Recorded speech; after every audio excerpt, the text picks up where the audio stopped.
Welcome back. We start from Afghanistan, where inside attack has claimed the lives of 23 security personnel in the eastern Ghazni province. The government officials say 7 security officers opened fire on their colleagues on a checkout point in Karabakh district. Officials say 2 officers were wounded in the attack. Taliban have claimed responsibility. The bloodshed comes a day after US envoy for Afghanistan, Zalmay Khalilzad, announced a pause in talks with the Taliban. Khalilzad said the talks are halted for Taliban to consult their leadership about US concerns over their assaults. The US has expressed concerns over the implications of India's controversial citizenship bill. The US envoy for religious freedom, Sam Brownback, says New Delhi should abide by its commitment to protect minorities' rights. Brownback's statement comes days before next week's ministerial meeting between India and the US.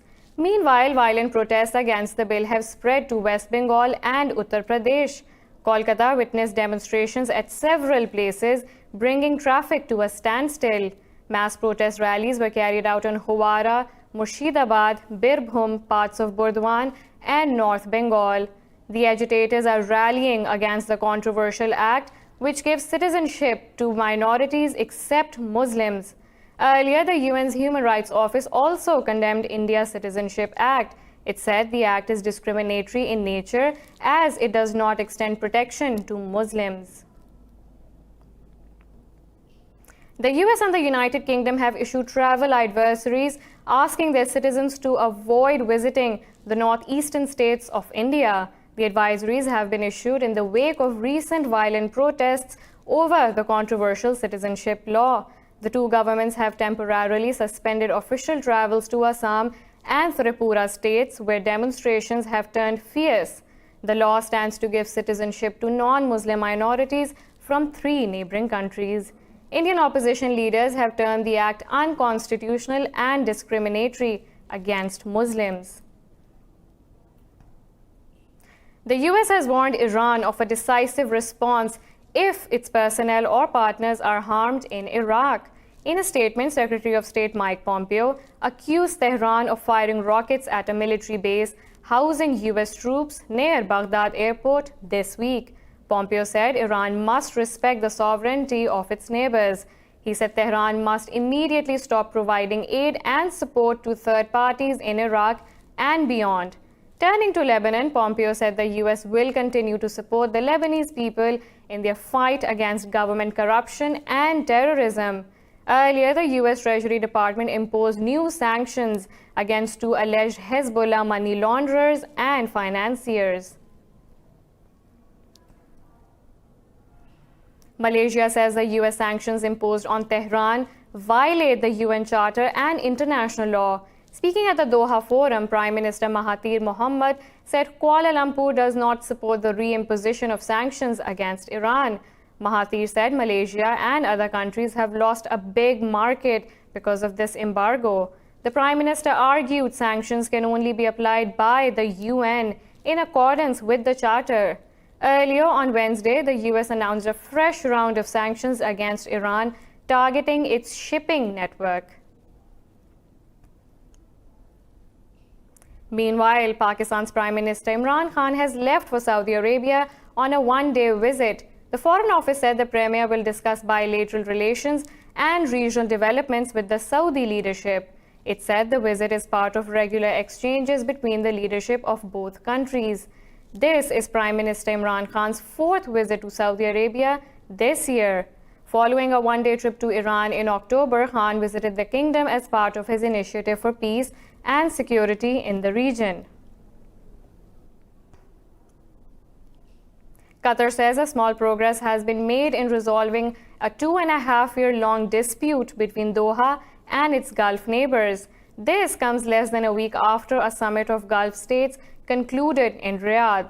In an interview, Foreign Minister Sheikh Mohammed bin Abdul Rahman said a little development has taken place in solving the issue. Saudi Arabia, the UAE, Bahrain, and Egypt cut diplomatic and trade links with Qatar in the year 2017, accusing it of backing terrorism. Qatar denies these charges and accuses neighbors of curtailing its sovereignty. Meanwhile, in Lebanon, Hezbollah leader Hassan Nasrallah says the next government must bring all sides together to tackle the country's worst economic crisis. In a televised speech, Nasrallah said the supports free patriotic movement taking part in the cabinet. Nasrallah said he hopes a new prime minister will be named on Monday, but he said forming a new cabinet will not be easy. North Korea claims to have conducted a crucial test at the Sohae satellite launch site. State media says the trial was carried out to beef up Pyongyang's strategic nuclear deterrence. It called the test a successful event of great significance without specifying the nature of the trial. The announcement comes about a week after the North conducted what it called a very important test. Earlier, Pyongyang criticized the US for convening a UNSC meeting over concerns about short-range rockets fired from North Korea. Earlier, the US said it will be tested soon on bringing North Korea back to the negotiating table to discuss its nuclear weapons program. Speaking at a conference in New York, US Defense Secretary Mark Esper said Washington is trying hard to resume these talks. Esper said the threat of Pyongyang's nuclear and missile programs can only be resolved through a diplomatic agreement.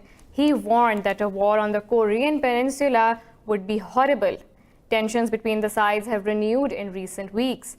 North Korea has ramped up pressure on the US to come up with a solution to their stalled negotiations before the end of this year.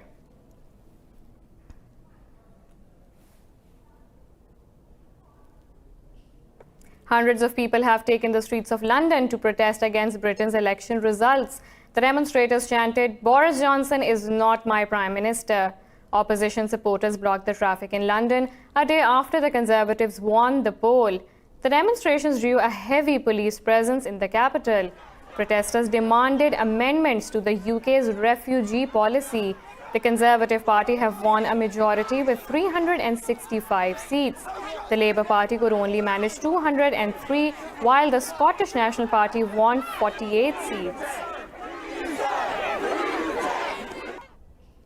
Turkey's foreign ministry summoned the US ambassador to Ankara over a resolution passed by US lawmakers.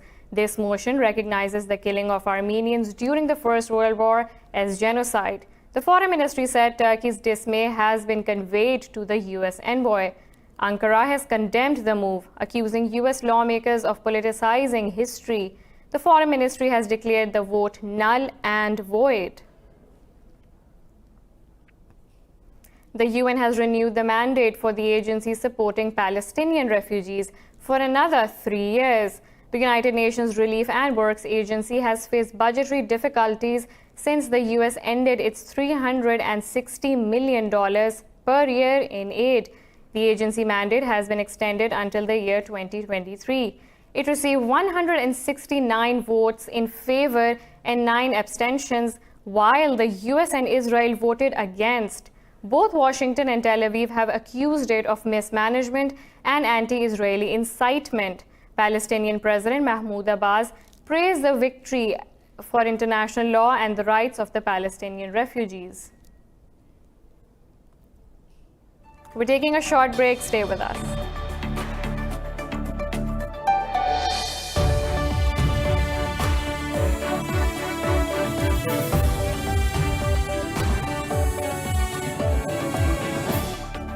Welcome back. Sudan's former President Omar alBashir has been sentenced to 2 years in prison in graft trial. The court convicted alBashir under the charges of corruption and illegal possession of foreign currency.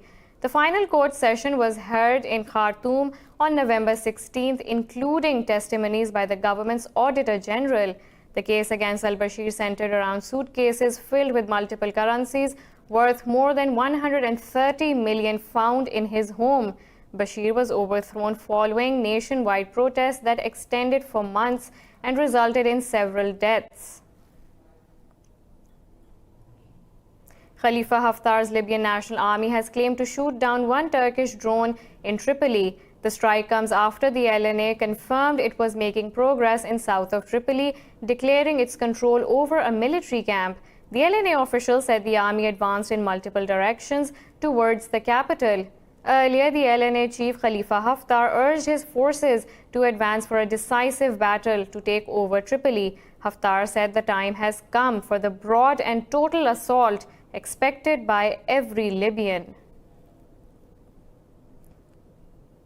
The United Nations has warned 900,000 people in Libya will need humanitarian assistance next year. The UN Office for the Coordination of Humanitarian Affairs said this will require $115 million in funding.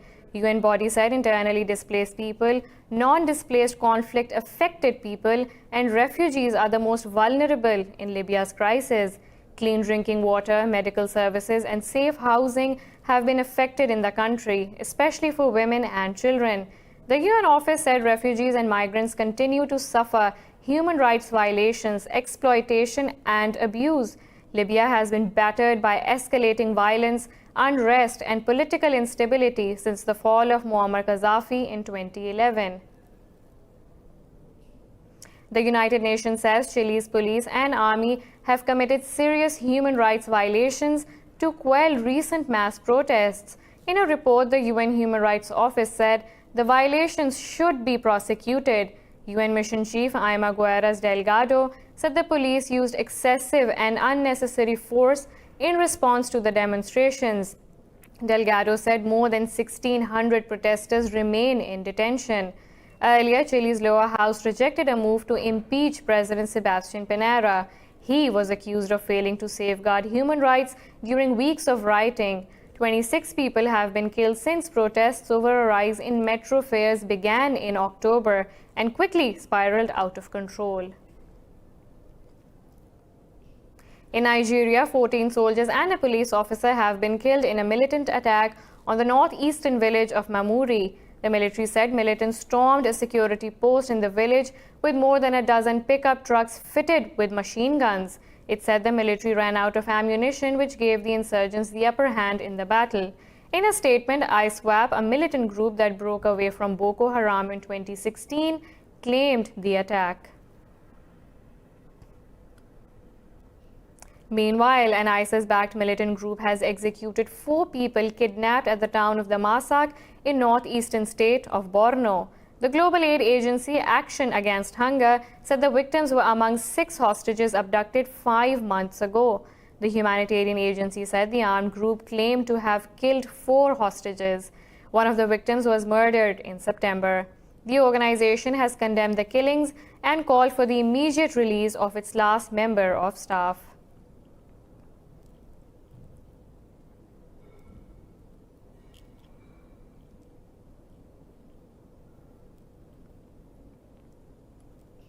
In New Zealand, police drivers are searching for the remaining 2 bodies in the waters near the volcanic White Island. Police said they spotted at least 1 body in the waters not too far from the shore. The volcano on the popular tourist destination erupted on Monday, killing 16 of the 47 people on the island. Earlier, a military team successfully retrieved the remains of 6 people from the island in a high-risk operation.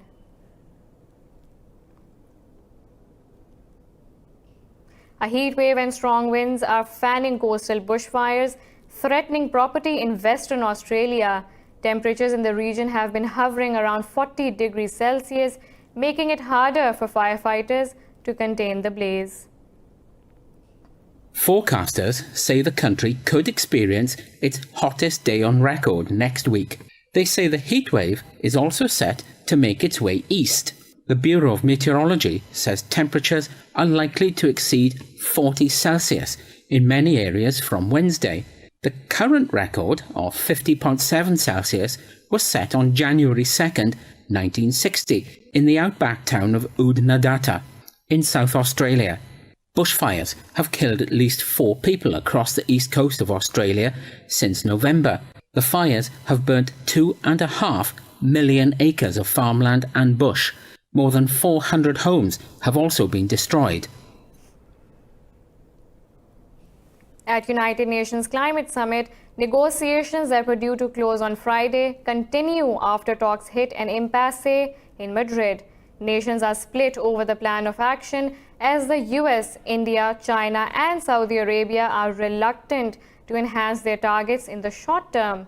Biggest emitters propose a resolution that simply repeats the language in the 2015 Paris Accord, while a group of more than 80 climate vulnerable nations and European Union are insisting on a stronger commitment.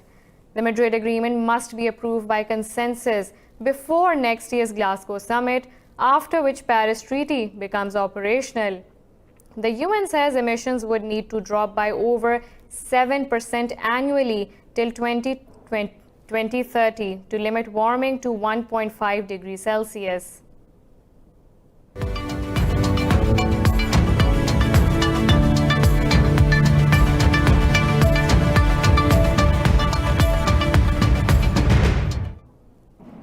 US President Donald Trump has cancelled new tariffs on China after both countries reach a Phase 1 trade deal.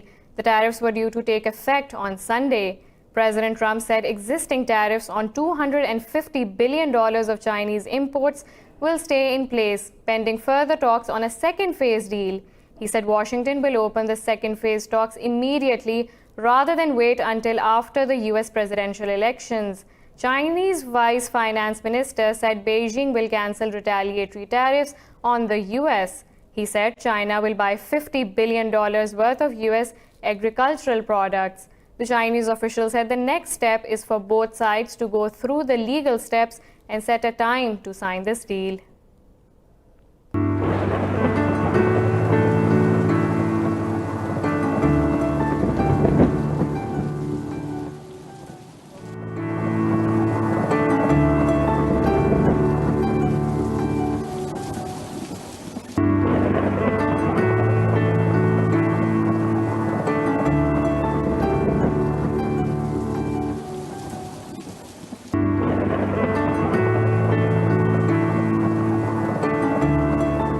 This is all for now. For the latest updates, you can follow us on social media at indus.news.